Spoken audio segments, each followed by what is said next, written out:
Les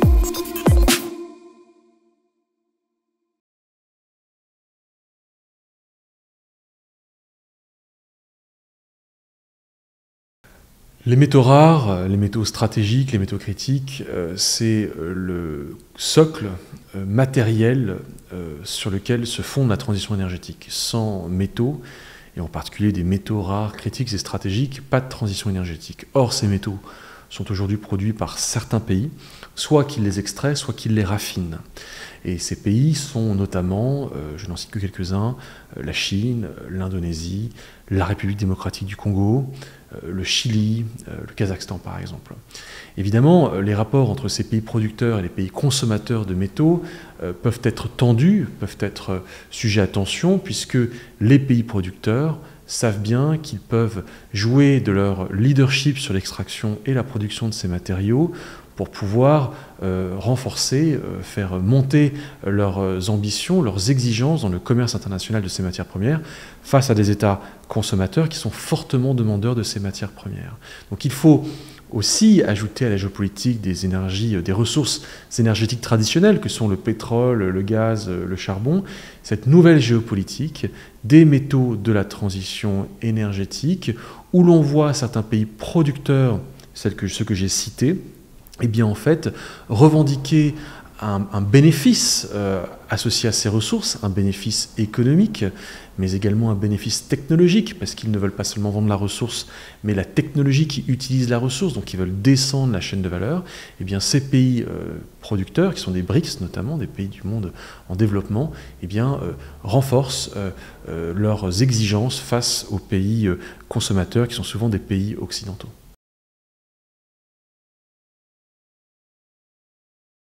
Aujourd'hui, l'Europe produit environ 3% des métaux dans le monde. Or, elle en consomme 22%. Donc vous voyez le delta. Le delta, ce sont des métaux qu'elles doivent aller consommer ailleurs. Et si l'Europe se trouve aujourd'hui dans cette situation, c'est parce que, en partie, l'une des raisons de cette situation, c'est qu'elle n'a pas souhaité pérenniser sur son sol durant les dernières décennies l'industrie d'extraction et de raffinage qui lui aurait permis de subvenir à ses propres besoins. Et donc l'Europe se trouve dans une situation difficile, faute d'avoir assumé une politique de souveraineté minérale. Aujourd'hui, évidemment, la question se pose, dans le contexte géopolitique actuelle, de rattraper ce retard et de réinjecter de la souveraineté minérale dans sa politique industrielle. Alors ça passe évidemment par la réouverture de mines sur son territoire, qui est compliqué parce que les populations locales des mines, l'opinion publique n'en veut pas forcément. Ça passe par une diplomatie minérale avec d'autres pays producteurs, c'est-à-dire on va acheter la ressource auprès de pays qui peuvent nous fournir cette ressource, et on multiplie les partenariats diplomatiques de la sorte, qui sont des partenariats commerciaux. Mais c'est également une politique orientée vers la substitution de certains matériaux par d'autres matériaux pour en fait assécher une criticité parce qu'en fait on remplace le cobalt par du fer dans certaines chimies de batterie par exemple. Ça passe également par le recyclage. Le recyclage, c'est très important. Comment est-ce que, plutôt que de retourner sans cesse à la mine, eh bien en fait, je recycle mon métal en fin de vie, et je le reconsomme de sorte que à mes sources d'approvisionnement en matières primaires issues de la mine viennent s'ajouter des sources d'approvisionnement de matières secondaires. Donc il y a une panoplie de politiques industrielles européennes qui sont mises en œuvre, mais l'Europe a beaucoup de retard. Et donc il faudra certainement encore des années, peut-être des décennies, pour rattraper finalement une sortie de l'histoire orchestrée par les Européens eux-mêmes qui n'ont pas voulu assumer un leadership industriel parce que trop polluant.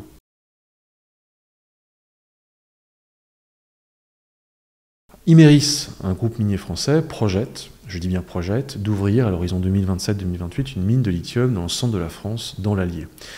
Alors évidemment, ce sujet génère beaucoup de tensions et de crispations. Vous avez d'un côté les tenants de l'ouverture de cette mine au nom de la souveraineté minérale de la France. Il faut produire notre propre minerai pour pouvoir ensuite le transformer en batterie. Mais il y a également un argument qui ressort régulièrement, qui est celui de l'écologie. C'est-à-dire que, quitte à extraire ce minerai pour fabriquer des voitures électriques, eh bien autant qu'il soit produit par nous-mêmes, avec nos réglementations environnementales françaises qui sont beaucoup plus strictes que les réglementations environnementales chinoises, si on laissait les Chinois notamment raffiner le lithium. De l'autre côté du spectre, vous avez de farouches opposants à cette mine qui avancent notamment les impacts environnementaux, le fait que ce sont des populations généralement issues de la périphérie de la France périphérique, qui vont assumer les coûts écologiques de cette extraction, cependant que ça servira à faire rouler de riches propriétaires parisiens et vivant dans les villes dans des SUV fort chers. La décision n'est pas encore complètement prise de la part des autorités de donner autorisation d'ouvrir cette mine. Les jeux sont encore ouverts quant à l'avenir de cette mine à Échassières dans l'Allier.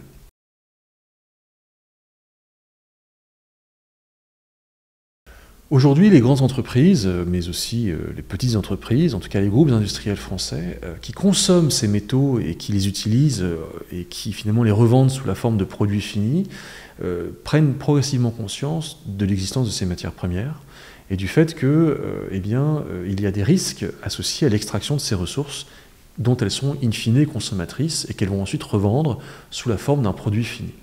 Et il y a des risques qu'on appelle des risques ESG, c'est-à-dire des risques réputationnels qui sont associés à de possibles mauvaises pratiques environnementales, sociales, en termes de gouvernance, associées à la mine elle-même. Et le contexte réglementaire législatif français et européen en matière de respect des normes ESG au moment de l'extraction et du raffinage du minerai est de plus en plus strict. C'est-à-dire que les entreprises ont l'obligation de connaître la façon dont les métaux sont produits, de se renseigner sur l'amont de leur chaîne de valeur et de prendre des décisions qui tiennent compte du bien-être des humains, des hommes dans les mines, des animaux et plus généralement de la biodiversité. Et donc c'est très difficile pour les entreprises parce qu'elles sont à la fois lancées dans une course à l'appropriation de ces minerais qui pour certains d'entre eux ne sont pas pléthores, et donc c'est difficile d'aller sécuriser les approvisionnements, tout en ayant en même temps une autre obligation qui est celle de respecter certains critères minimums des seuils de respect de normes associées à ces minerais, et ce qui crée un nouveau risque de criticité. Et donc nous sommes en plein dans cette situation où, sur une ligne de crête, les entreprises tentent de répondre à ces deux défis, celui de sécuriser ses approvisionnements dans un monde qui géopolitiquement se tend et où les minerais sont de plus en plus critiques, tout en étant irréprochable sur le plan moral, sur le plan éthique, sur le plan du sourcing éthique, pour respecter le contexte réglementaire législatif français et européen. Et je peux vous dire que c'est pas simple.